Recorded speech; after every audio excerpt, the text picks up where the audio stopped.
Stump দিয়েও মার খেয়েছে আব্বুর হাতে, আপনার ছেলে মানে এইভাবে খেললে হয়তো বা পঙ্গু হতে পারে। আল্লাহর কাছে চায়, নামাজ পড়ে সব সময় চায়। আচ্ছা ভাবুন তো, ক্রিকেট খেললে আপনি পঙ্গু হয়ে যাবেন, এমন নিশ্চয়তা যখন ডাক্তার দেয়, এরপরও কি আপনি ক্রিকেট খেলবেন? সেই দুই পায়ে ভর দিয়ে দৌড়ে বিপক্ষ দলের ব্যাটারকে আউট করবেন? পায়ে লোহার জুতো, বাবার হাতে স্টাম্পের বাড়িও খেলেন, তাও কি ক্রিকেট চালিয়ে যাবেন? এটা কি বাড়াবাড়ি রকমের পাগলামি না? এরপরেও লোকে যখন বলবে ক্রিকেট শুধুই একটা খেলা, কার বিশ্বাস হবে? ঠিক এমন সব অনিশ্চয়তা, শঙ্কা, ডর ভয় উড়িয়ে দিয়ে ক্রিকেটকে শুধুই খেলা না ভেবে জীবনের অংশ বিবেচনা করেই মুকিদুল ইসলাম মুগ্ধর ক্রিকেটার হওয়ার গল্প এমনই। ডাক্তারকে বুড়ো আঙুল দেখিয়ে মাঠের ক্রিকেটে ঠিকই মুগ্ধতা ছড়ালেন এই পেসার।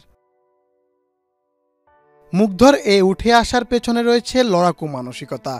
জন্মের পর তাকে লাইফ সাপোর্টে রাখতে হয় 40 দিন। 3 বছর বয়সে দুই পা বাঁকা হয়ে মুড়িয়ে যেতে শুরু করে। ডাক্তার পরিয়ে দেন লোহার জুতা, জানিয়ে দেন শুধু হাঁটা যাবে, দৌড়াতে গেলে বরণ করতে হতে পারে পঙ্গুত্ব।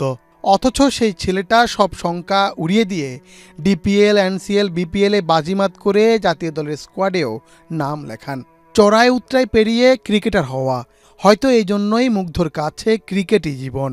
বাবার হাতে স্টাম্পের আঘাত খাওয়া ছেলেটা বিশ্বের সেরা অলরাউন্ডার সাকিব আল হাসানকেই বোল্ড করে দেন।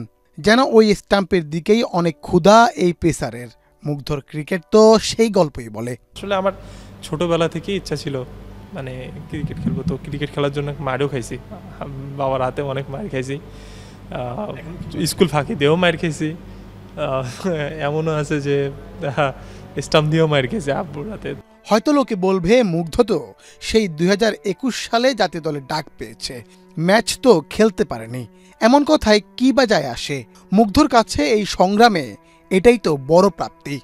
আসলে আমার খেলাটাই ছিল বারণ ছিল, তো এই জন্য এই সমস্যাটা ছিল যে আমার একটু পা সমস্যা ছিল ছোটোবেলায়, এটা তো সবাই জানে। তো ডাক্তার যে ছিল উনি নিষেধ করছিল যে আপনার ছেলে মানে এইভাবে খেললে হয়তো বা পঙ্গু হতে পারে। তো ওখান থেকে আলহামদুলিল্লাহ আল্লাহ অনেক ভালো রাখছে, ব্যাক করেছে। এখন ওখান থেকে যে ন্যাশনাল টিমে পর্যন্ত আসছি, যে খেলার কথা ছিল না, এটাই আমার কাছে অনেক বড় কিছু পাওয়া। আমার আম্মু আব্বুর কাছে এটা অনেক বড় কিছু পাওয়া। ওরা এটা থেকে ওনারা অনেক খুশি যে যে খেলতেই পারতো না বলছিল সে এখন এই জায়গায়। মুগ্ধর বাবা মা এখনও ভয় পায় একমাত্র ছেলেকে নিয়ে, কখন কি হয়ে যায়। বাবা মায়ের মন বড় অবুঝ। নামাজ পড়ে দোয়া করে আদরের মানিকের জন্য। ছেলে যে ক্রিকেট খেলতে পাগল, এমন পাগলামি থামাতে পারেনি ডাক্তারও। না, আব্বু আসলে এখনও আব্বু অনেক মানে ইয়ে করে যে বেশি ইয়ে করার দরকার নাই, বেশি মানে বেশি ইয়ে করার প্রেশার করার দরকার নেই। কেননা আসলে আমি আমার আব্বু আম্মুর একাই একটা ছেলে, তো ওনারা ওই দিক থেকে একটু ভয় পায়।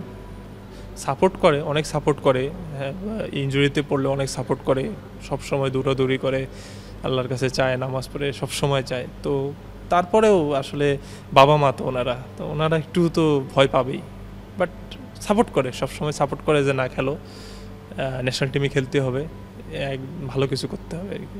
জাতীয় দলে খেলতে না পারলেও দমিয়ে যাচ্ছেন না এই পেসার। সামনে এনসিএল দিয়ে নিজের পারফরম্যান্স ধরে রাখতে চান মুগ্ধ, কারণ এখনও দু চোখ ভর্তি স্বপ্ন জাতীয় দলে খেলার। আর খেলে ফেললেই হবে মুগ্ধর 16 আনা পূর্ণ। আসলে লক্ষ্য এখন হচ্ছে, আমার মেইন লক্ষ্য হচ্ছে এখন ফিট থাকা আর হচ্ছে খেলা। এখন আসলে ন্যাশনাল টিমটা হচ্ছে এমন, আল্লাহ যদি আপনার কপালে রাখে আপনি কোনোভাবেই খেলে ফেলবেন, আর যদি আপনার কপালে নাও রাখে অনেক ভালো ভালো প্লেয়ার আছে যারা খেলতে পারেন ন্যাশনাল টিমে। এটা বাস্তব। যদি আল্লাহ আমার কপালে রাখেন আর যদি সব কিছু ঠিকঠাক থাকে, ইনশাল্লাহ আমি একদিন ন্যাশনাল টিমে খেলবো। মুন্না চন্দ্র দাস, বাংলাদেশ প্রতিদিন।